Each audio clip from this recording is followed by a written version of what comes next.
પુરુષોત્તમ મહાત્મ્ય કથા અધ્યાય 14 દ્રઢનવાના પૂર્વજન્મની કથા। શ્રી નારાયણ બોલ્યા, હે નારદ, એ રાજા એમ ચિંતાતુર બની ઉદાસીમાં ડૂબી ગયો હતો। એક વખતે તેને ઘેર વાલ્મીકી ઋષિ પધાર્યા। રાજા ભક્તિ સહિત તેમના ચરણોમાં નમી પડ્યો છે। તેણે ઋષિને પ્રણામ કર્યા, તેમના ચરણ કમળ ધોઈ પૂજા કરી, તેમને ઉચ્ચ આસને બેસાડ્યા અને સ્નેહાળ વાણીથી કહેવા માંડ્યો। દ્રઢનવા બોલ્યા, હે ભગવાન, આજે આપના દર્શનથી મારો જન્મ સફળ થયો છે। ખરેખર મારા ભાગ્ય મોટા છે કે આપ જેવા મુનિનો સત્સંગ મને પ્રાપ્ત થયો। શ્રી નારાયણ બોલ્યા, મુનિ શ્રેષ્ઠ વાલ્મીકીને એમ કહી રાજા બોલતા બંધ થયા। પ્રસન્ન થયેલા મુનિ વાલ્મીકી પણ તેની આગતા સ્વાગતાથી ખૂબ પ્રસન્ન થયા છે। પણ રાજાને ચિંતામગ્ન જોઈ તે બોલ્યા, હે શ્રેષ્ઠ રાજા, ધન્ય છે તારા વાણી વિવેકથી હું પ્રસન્ન થયો છું, પણ મને લાગે છે કે તું કોઈ મોટી ચિંતામાં છે। તારા મનમાં જે કાંઈ પણ હોય તે મને કહે। હે મહાબુદ્ધિમાન, તું મને વિના સંકોચે કહે। દ્રઢનવા બોલ્યા, આપના ચરણ કમળની કૃપાથી મને હંમેશા સુખ જ છે। રાજપાટ, હાથી, ઘોડા, સેના, 4 પરાક્રમી પુત્રો છે, સર્વલક્ષણા સુંદર પત્ની છે, પરંતુ એક જંગલી પોપટના મુખેથી નીકળેલા વચનો મને સાયલા કરે છે। તે વિષયનો સંશય આપ દૂર કરો। એ પક્ષી પર જેટલા મારી પર નજર ઠરી તેટલામાં તો એ મારી સામે મોઢું કરી એક શ્લોક બોલ્યો, વિદ્યમાન તુલ સુખમ મા ભોક્ત્યાતિયુ ભૂષલમલેનમ ચિનાયસી તદ્યમ તમ તન કથા પારમેશ્યથી। હે મુનિ, મને જોઈ એ પોપટે આવી શ્લોકવાણી શા માટે કરી તે હું એ સમજી શકતો નથી। એ પોપટની વાણીથી મારું મન બેચેન બની ગયું છે અને એ જ ચિંતા મને કોરી ખાય છે। વળી મને એ વાતનું પણ આશ્ચર્ય છે કે મારા એવા કયા પુણ્યબળના લીધે હું આ સુખ વૈભવ પામું છું।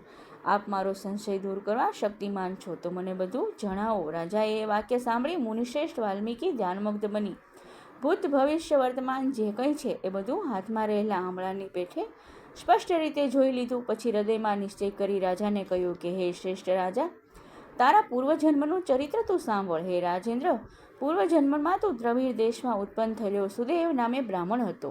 તામ્રવણી નદીના કિનારે રહેતો હતો। ધાર્મિક, સત્યવાદી, ધાર્મિક વૃત્તિવાળો હતો। વેદનો પારંગત હતો અને જે મળે તેમાં સંતુષ્ટ રહેનારો હતો। તે અગ્નિહોત્ર આદિ યજ્ઞોથી શ્રી હરિ વિષ્ણુને પણ સંતુષ્ટ કર્યા હતા।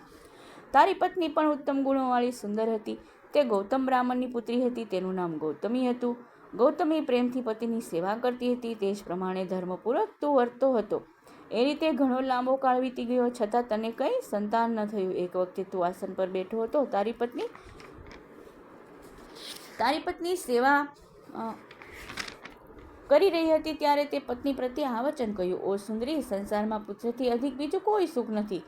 તપદાનથી ઉત્પન્ન થયેલ પુત્ર જ પરલોક સુખ પામે છે। સંતાન વગરનો સંસાર સ્મશાનવત છે, પણ હું સંતાન પ્રાપ્ત ન કરી શક્યો એટલે મને હવે જીવવું નકામું લાગે છે, એટલે હવે હું મૃત્યુની ઈચ્છા રાખું છું। પતિના આવા નિરાશાજનક વચનો સાંભળી ગૌતમીને ઘણું દુઃખ થઈ આવ્યું છે।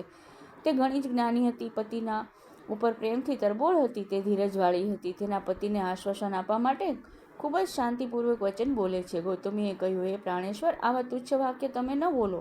તમે જ્ઞાની અને વિદ્વાન છો, તમારા જેવા વૈષ્ણવ શૂરવીરના મુખથી આવા વચન શોભતા નથી। તમે હંમેશા સત્ય ધર્મમાં તત્પર રહી એના બળે સ્વર્ગ જીત્યા છો। જો તમને પુત્રની ઈચ્છા હોય તો શ્રી જગન્નાથની ભક્તિપૂર્વક આરાધના કરો, તે તમારા કષ્ટોને જરૂર દૂર કરશે। જે ભગવાનનું આરાધન કરી પૂર્વે કરદમ ઋષિ સાંખ્યશાસ્ત્રના આચાર્ય યોગીઓમાં શ્રેષ્ઠ તેવા પ્રખ્યાત કપિલદેવને પુત્ર તરીકે પ્રાપ્ત કર્યા હતા। ધર્મપત્નીનું આવું વચન સાંભળી બ્રાહ્મણોના શિરોમણી સુદેવે એ પ્રમાણે કરવા નિશ્ચય કર્યો અને પછી પોતાની એ પત્ની સાથે તામ્રવણી નદીના કિનારા પર તે ગયો છે। ત્યાં જઈ તેણે સૂકા પાંદડા, જળનો આશરો લઈ મહાભયંકર તપ આદર્યું। આ રીતે તપ કરતાં તેને 4000 વર્ષ વીતી ગયા। તપના ભંડારે સુદેવના તપથી 3 લોક કંપવા લાગ્યા છે। ત્યારે ભક્તવત્સલ ભગવાન તેનું એ ઉગ્ર તપ જોઈ તરત જ ગરુડ પર બેસી પ્રગટ થયા છે।